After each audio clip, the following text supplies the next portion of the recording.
คลิปนี้ผมก็สิมารีวิวบ้านของผมเองเนาะอยู่ที่ประเทศลาวหลังจากผมจ้างผู้รับเหมาชาวเวียดนามมาทาสีปูกระเบื้องเนาะ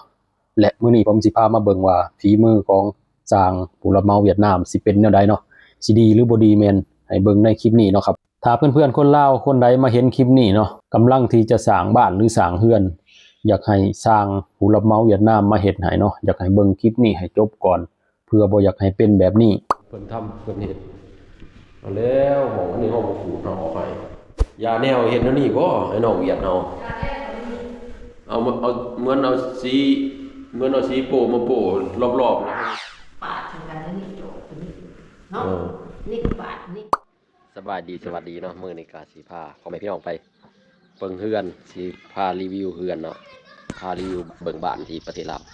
หลังจากที่เฮาจ้างเวียดได้เฮ็ดเนาะไปพี่น้องไปเดี๋ยวไปเบิ่งนำกันเนาะทางเขาเพื่อนหมู่บ้านได้ทุกคนเลยอันนี้ทางเขาเฮือนเนาะทางเขาอีกบ้านนึงอีกเฮือนหลังนึงเพราะว่ามันอยู่ไทย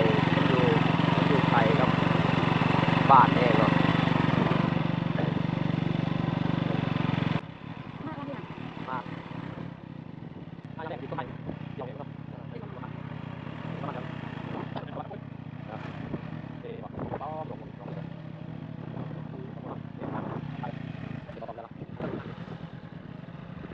มาเบิ่งน้ำกันพี่น้องน้ำพักน้ำแรงไปหาเงินอยู่กรุงเทพโอ้ยโอ้ดอกบางม่วงลายหรือดอกแก้วก็เป็นลายนี่คือเนาะมาถึงแล้วอาณาจักรของพ่อบ้านมีโรงงานผลิตถ่านเนาะส่งนอกส่งเวียดนามไปมาหอดเลยนี่โอ้ยหอดเลือดเลย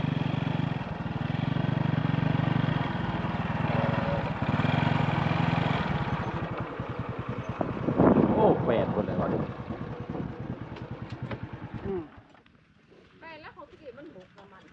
อาณาจักรพ่อใหญ่ดำได้นี่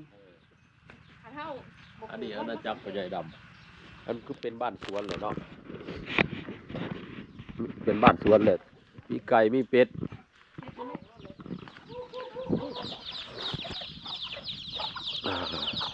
นี่เนาะมาเบิ่งสิพามาเบิ่งว่าสิงามจำใดจ้างเวียดให้เวียดเฮ็ดเนาะพระเจ้าพระเจ้ารับเหมาทั้งหลังเลยทาสีปูกระเบื้องเนาะนี่นะเนาะก็สิประมาณนี้เนาะ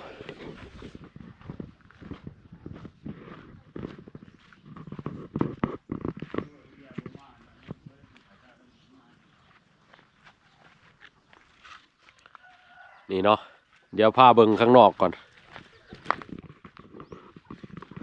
นี่คือเนาะอันนี้ก็คือน้ำผักน้ำแรงไปหาเงินอยู่กรุงเทพหลาย10 ปีก็คือยังบ่ได้สำเร็จถึงแบบ100%เนาะแต่ว่ามันก็ประมาณ90%นี่แหละเพราะว่ายังบ่มีห้องน้ำเนาะแต่ห้องน้ำเฮาแยกไปทางนั้นพู้ห้องน้ำก็สิประมาณนี้เนาะเขาก็ทาสีเบิ่งคันสีเจ้าทาให้ก็โอเคเนาะสีมันเป็นสีแบบอะคริลิกเนี่ยนะสีอะคริลิกเนาะอันนี้ก็เป็นสีใหม่เนาะสีใหม่ที่แบบเป็นโซ่ลายใหม่ตามที่เขาเว้ากันไว้อยู่ก็โอเคระดับหนึ่งอยู่ถ้ามาเบิ่งรวมๆก็โอเคระดับหนึ่งแต่ว่ามองนี่แล้วเขาบอกอัดปูนให้เหล่าเนาะตัวนี้ต้องใช้มันถือแดดหลายมันเด็ก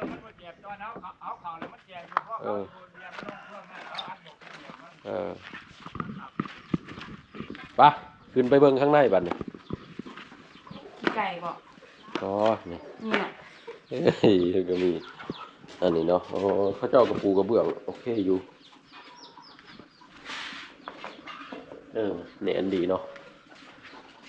แต่ครับนี่ดิสีลงบูดให้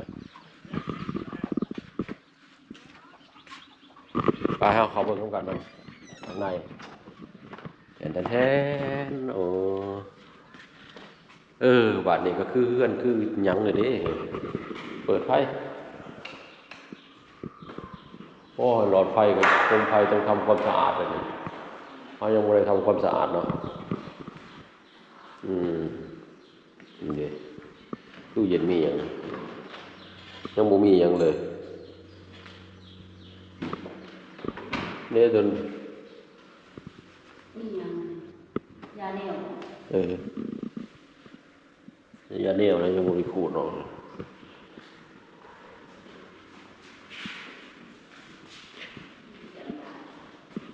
เอาเบิ่งใช่อันนี้ โอ้ยหมอผีบอกว่าใช้ยาแนวไหน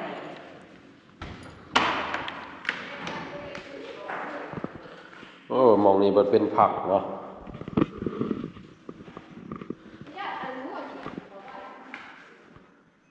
อันนี้ของนอนเนาะโอ้ยสีมันคือปลายแล้วนี่บาดนี่เอาแล้ว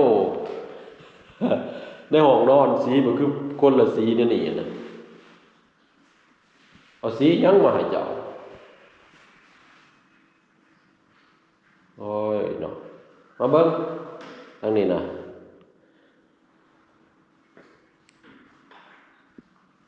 สีในห้องนอนมันเป็นยังไงอ๋อเห็นลายหมาเนาะนี่เนาะแสดงว่าสีนี่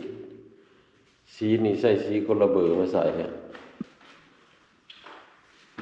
เสียแต่แบบนี้แหละบ่แตกก็อาจสิทาบากไว้เห็นบ่ยังบางๆทาสีบางนี่ข้างในนี่ทาบางเฮงข้างในบ่ผ่านก็ได้ข้างในนี่นะมันมาเบิ่งนี่มาเบิ่งใส่ยาแนวให้บ่ได้เบิ่งออก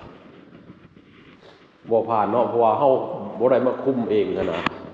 ช่างให้เพิ่นทำเพิ่นเฮ็ดเอาแล้วหมองอันนี้เฮาบ่ขูดเอาออกให้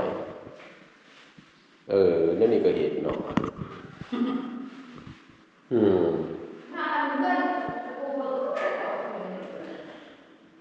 ยาแนว ยาแนวเห็นแล้วนี่บ่ให้น้องเวียดเอาเหมือนเอาสีโปะมาโปะรอบๆเนี่ยเฮาว่ายาแนวหาซะว่าอันนี้มันตะเก่าที่เขานี่ปาดทางกันนี่โจกนี่เนาะนี่ปาดนี่โจกที่อยู่เนาะตะเก่ามันบ่ เจ้าปูบ่ระดับเดียวกันว่าอันคันสิมานี่คือที่รู้แท้นี่นะว่าไม่ก็ก็อยากมีผิดหวังแล้วนั่นให้มาตัวแต่บ่เป็นยังไงบ่เป็นยังไงเราบ่เจ็บเนี่ยจะเจ็บนี่เนาะเพื่อนแตกก็เฮาบ่ออกให้โอ้อันนี้นะกระปาดตรงนี้มันมาดูที่เนาะนี่กระปาดตรงนี้มันดูที่อันนี้มันเห็นตาตายกูก็มองตีนี่คันว่าล่ะกูอยากบ่มีได้นี่บ่เป็นถึงเนี่ยท่าสีกูว่านั่นอันตาที่กูว่าบ่ว่าถ้าสีก็ยังบ่นั่นเนาะบ่ได้มองนี่ยาแนวก็ห้องบ่ยาให้อันนี้ก็บ่เห็นรอยมันว่าก็ได้ยังเห็นตามแล้วโอ้ยสีโปอันนี้ให้ก็เฮาบ่ลูกให้จักดีให้มันละเอียดนี่นะเพิ่นว่าสิมาละเอียดเพิ่นได้แม่นว่ากูก็แค่ก็บอกคือกันกูเป็นผู้ท่าห้องค่ะมันทำโปมื้อนึงมันไปทางนึงไปทางนึงมันสิได้อยากผิดหวังเนาะนี่ก็ประสบการณ์แรกที่จ้างเวียดแต่บางข้างนอกรวมๆมันก็โอเคอยู่แต่ว่าข้างในนี่บ่คักปานใดแต่ข้างนอกก็โอเคตามว่าปูกระเบื้องแบบนี้คือบ่มันบ่ถึกนี่เนาะ ไผเจ้าเขาว่าช่างมันก็ต้องเอาลายไม้ปิกทางนอนแล้วอันนี้เอาแบบตั้งว้าวเจ้าล่ะพ่อแม่มันยังบ่แล้วพวกหลายอันพวกยังบ่แล้วช่วงก็แล้วพวกบ่ได้นี่ กูว่ามันย่านมันบ่งามอยู่แล้วกูว่าสิแม่ทันเฮ็ดบ่เป็นอยากได้งามกูว่าสิ อันนี้แทนที่สิใส่ซื้อคิ้วมาใส่ให้ บ่เอาก็ได้แม่ขี้มันบ่งามมันบ่งามแค่เดียวมันหล่น โอ้ยคันคิ้วมีเนียมมันบ่ฮ้อนมันฮ้อนแต่มันบ่งอคันคิ้วพลาสติกอะมันฮ้อนแล้วมันสิเด้งขึ้นมันก็ ตัวเงินหมู่คือมีหยังอันที่สินั่นกูบอกให้มันเลย โอ้ยเนาะมันก็ยังมีผิดพลาดหลายหม่องอยู่เดี๋ยวเฮาสิคุยกับใหม่เพราะฉะนั้นก็ต้องต่อราคาอีกแล้วเนาะมันยังหลายเด้นี่เนาะไอ้ยาแนวก็บ่ได้นั่นให้ของเฮาก็มีใบสัญญาอยู่เนาะนี่เบิ่งกว่าพี่น้องนี่ยาแนวหม่องอื่นน่ะยาแนวเบิดแต่ว่ามันก็นี่หม่องหลายหม่องหลายบ่อนเนาะที่มันจิกจุกจิกอยู่นี่คือสีนี่ก็ถ้าบางไปเนาะเห็นบ่ข้างในอ๋อกันภาษีมาอยู่อลีมันก็ต้องสิได้แก้ไขอีกแล้วนี่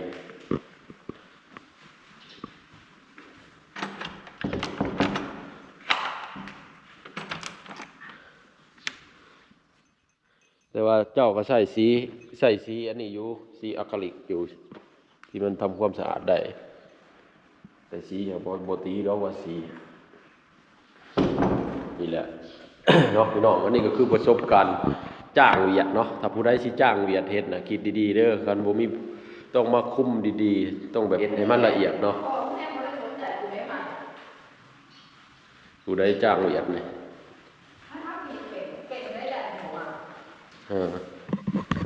โอ้ยรอยดำรอยหยังก็รอยเสียดให้เนาะก็สิประมาณนี้มานั่งเบิ่งเลยแต่กระเบื้องนี่ก็เขาเจ้าก็ปูเต็มทุกแผ่นอยู่แต่ว่ามอง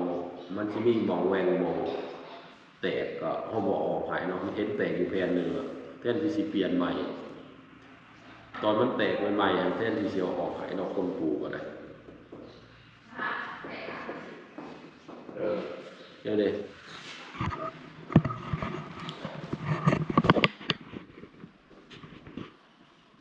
เปิดออกมาเป็นอะไรมาเห็นเป็นอะไรมาเห็นเฮือนเจ้าของแล้วบาดนี้ ช็อกไปหน่อย ซอกไปหน่อยสิ อ่ะมันแบบว่าเขาเอิ้นอิหยังมันแตกก็บ่เอาออกหายเนี่ย มันก็คือเนาะเฮาก็เฮ็ดงานเมื่อยเด้ๆแต่ว่าเสียเงินไปแล้ว แต่ว่ามันก็ยังดียังได้ส่ำนี้ เฮาผิดแหละผิดที่เฮาบ่ได้มาคุม เฮาก็ผิดเองเฮาบ่ได้มาคุมเนาะอันนี้ถ้าผู้ใดสิเฮ็ดเฮือนเนาะแบบตัวเองอยู่กรุงเทพจังซี่ส่วนหลายพี่น้องบ้านเฮาเนาะไปหาเงินอยู่กรุงเทพแล้วก็ส่งเงินมาเฮ็ดเฮือนแบบนี้ฝากบอกแบบเป็นความรู้เนาะถ้าจ้างเวียดให้จ้างเวียดแหละเฮาบ่ได้มาคุมเองนะก็ต้องทำใจเลยพี่น้องก็ว่าผู้ใดอยากเฮ็ดเฮือนจ้างไปก็อย่าเนาะต้องมาคุมเองเลยแต่คือทั้งนี้ทั้งนั้นมันก็เป็นไปบ่ได้เนาะคันสิมาคุมเองมันก็ใช้เวลาแบบนานเฮาก็ต้องลางานนานๆจังซี่มันก็ต้องจำเป็นแหละนี่แหละอันนี้คันเฮาคิดแบบว่ามันก็ต้องสูญเสียแบบนี้ก็ยอมรับชุดนี้ได้ก็คือโอเคคันว่ายอมรับบ่ได้มันก็สิต้องมีการเว้าคุยกับผู้รับเหมาอีกเนาะแต่ว่ามันก็อันนี้มันก็ยังแบบเล็กๆน้อยๆแต่มันหลายแต่เฮาเสียความรู้สึกแฮงกับตัวที่กระเบื้องแตกเดี๋ยวกระเบื้องแตกก็บ่เอาออกให้ก็สิเว้าสิประมาณนี้แหละเนาะไอ้น้องเวียดไอ้น้องเวียดต้มลาว ต้มแล้วเด้โอเคเนาะพี่น้องก็สิให้เบิ่งส่ำนี้แหละสิเว้าสู่ฟังส่ำนี้แหละเนาะโอเคครับไว้เจอกันคลิปหน้าสำหรับคลิปนี้ก็พอจบเพียงส่ำนี้เนาะสบายดีสวัสดีเพราะว่ายังอึ้งกับเหตุการณ์ที่แบบบ่คิดบ่ถึงเนาะโอเค